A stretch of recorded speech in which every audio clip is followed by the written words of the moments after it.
येन बद्धो बलि राजा दानवेंद्र महाबल तेन त्वाम प्रतिबद्ध नामी रक्षे माचल माचल।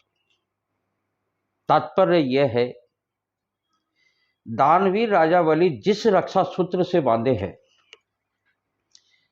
उसे मैं तुम्हें बांधता हूं। हे रक्षा सूत्र, तुम चलायमान ना हो, तुम चलायमान ना हो। ये रक्षा सूत्र बांधने का मंत्र है, क्योंकि आज संस्कृत दिवस भी है। और विडंबना इस बात की है कि जब संस्कृत मार्कशीट में लिखी जाती है तो वहां लिखा जाता है थर्ड लैंग्वेज। दुख की बात है ये। थर्ड लैंग्वेज का मतलब तीसरी भाषा, जबकि संस्कृत हमारी जननी है। तमाम भाषाओं की जननी संस्कृत है।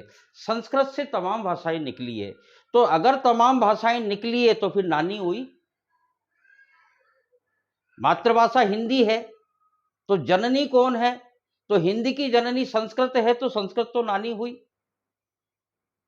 तो इस तरीके से आज विश्व संस्कृत दिवस भी है। और पूरे भारतवर्ष में जो रक्षाबंधन का त्यौहार बड़ी धूमधाम से मनाया जा रहा है। जीके डायमंड, रविंद्र कौशिक और मेरे परिवार में जो इस चीज़ में मुझे सहयोग कर रहे हैं, हमारी जो टीम है, हमारी टीम की तरफ से आपको बहुत बहुत तहे दिल से हार्दिक शुभकामनाएं। अपनत्व एवं आत्मीयता का भाव जागृत करने वाला पवित्र पावन रक्षाबंधन त्योहार माना जाता है।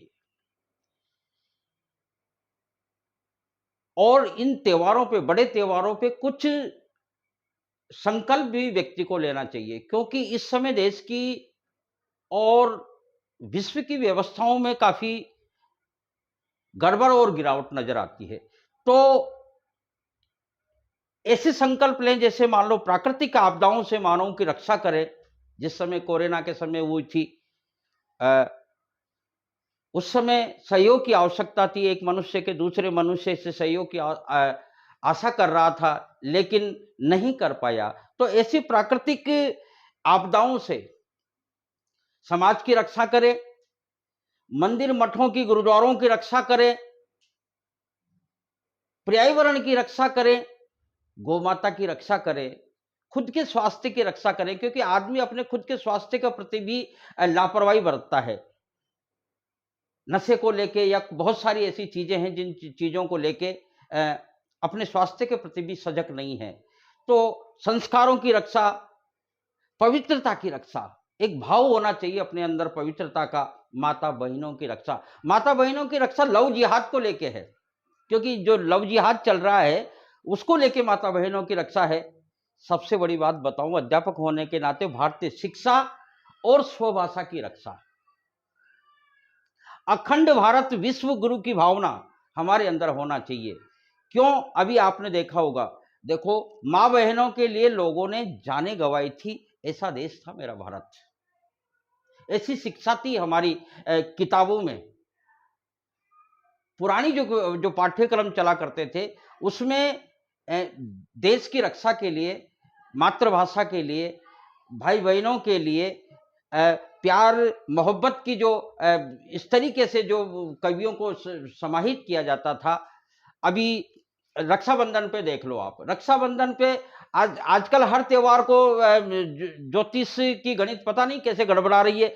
गणित तो गड़बड़ाएगी, संतुलन तो बिगड़ेगा। उसकी वजह है क्योंकि हमने हमारा संतुलन खो दिया, हमने हमारी ऋतुएं खो दी। इस वजह से संतुलन तो बिगड़ेगा।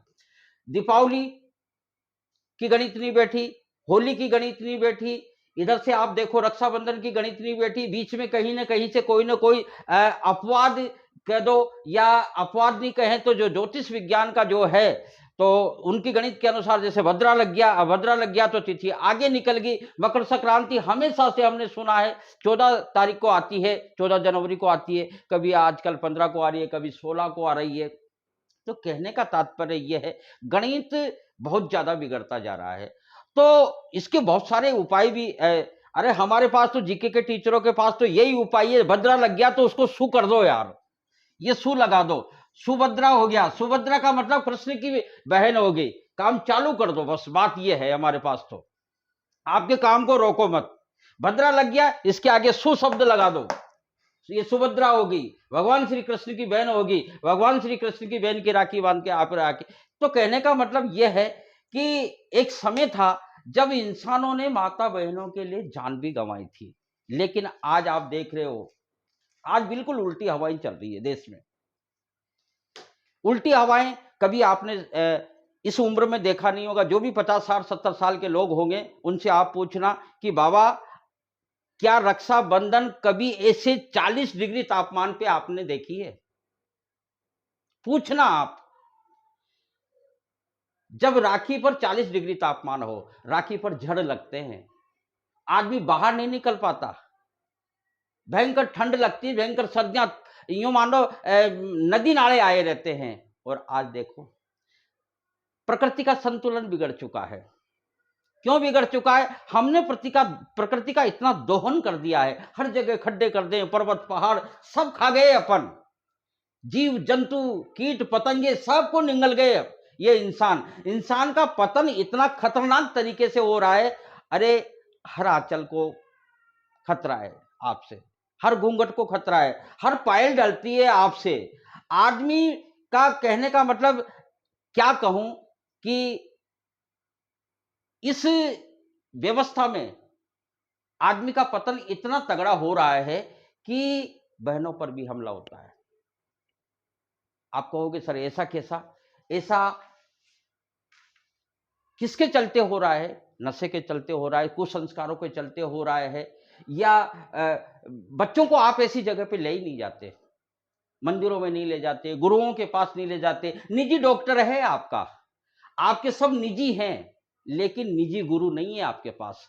जब तक आप निजी गुरु, शिक्षित तो है, शिक्षित तो आपने समाज को, बच्चे को किया है, लेकिन दीक्षित नहीं किया। जिस दिन बच्चा दीक्षित हो जाएगा, शिक्षित के होने के साथ देश और देश का बालक उसके कंधों पर, और मैं कह रहा हूं कि वह सब कुछ करने को सक्षम हो जाएगा। लेकिन आप उसको किसी सदगुरु के आश्रम पे भी ले जाओ, किसी इष्ट को अपनाओ घर में, तब उसके अंदर ऐसी शक्ति आएगी, ऐसे संस्कार आएंगे। धर्म क्या करेगा? धर्म तो आपको देखकर किसी एक कोने में खड़े होके और रो रहा है। सलमा और सीता की स्थिति खराब हो रही है, कुरान और गीता की स्थिति खराब हो रही है। किसको इल्जाम दे, किससे फरियाद करे? प्यार मोहब्बत प्रेम सब भूल गए लोग। इंसान तो मैं यूं कह रहा हूं कि एक गाली ही हो जाएगी आज इतने बड़े पर्व पर कि इंसान तो कमीना हो रहा है। आने वाली पीढ़ियों का भी सुख उसने अपने स्वार्थों के चलते आने वाली पीढ़ियों का भी सुख चैन खो दिया उसने। इतनी तबाही। कहां रक्षक है? रक्षक तो नजर ही नहीं आता। तुम्हें देखकर तो ये आकाश का दाता भी सो गया 4 बजने के लिए। इसलिए मेरे भाइयों बहनों मित्रों स्वजनों, मेरा यही निवेदन है कि आप इस रक्षाबंधन के पर्व पर शिक्षित होने के साथ में बच्चों को दीक्षित भी करो। जब बच्चे दीक्षित हो जाएंगे, एक अच्छे मानव का निर्माण हो जाएगा, तो फिर आपको उसके तरफ देखने की जरूरत नहीं पड़ेगी। आपको वो अपना भी निर्माण करेगा, परिवार का भी करेगा, समाज का भी करेगा, देश का भी करेगा और सबके बारे में सोचेगा। शिक्षा पर तो जोर दिया जा रहा है, कई प्रकार की, कई वैरायटी की शिक्षा आ रही है, इंग्लिश मीडियम, पता नहीं कौन कौन से मीडियम, और कई उसको लुभाया जा रहा है। स्कूल ऐसे लगते हैं जैसे कोई 5 स्टार होटल हो। स्कूल होता है।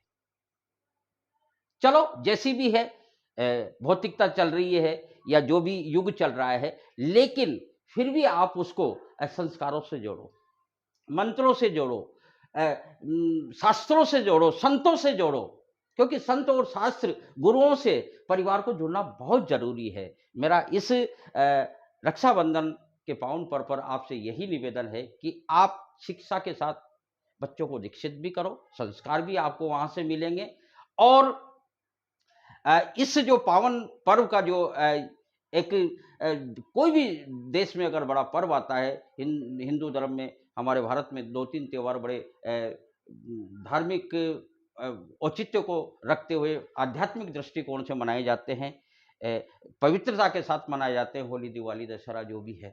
तो उनको आप एक संकल्प लेके मनाना पड़ेगा, एक संकल्प लेना पड़ेगा कि चाहे भले एक ही संकल्प ले, आपसे नहीं होता है तो आप भगवान के ऊपर छोड़ दो। बहुत सारे ऐसे भी सिद्धांत हैं, जैसे आपने संकल्प लिया मैं गौ माता की रक्षा करूंगा या मेरा परिवार गौ माता की रक्षा करेगा, तो अगर आप जितना हो सके उतना तो करें, लेकिन अगर नहीं होता है आपसे, तो कम से कम भगवान से प्रार्थना तो कर सकते हो कि हे भगवान गौ माता की रक्षा करना।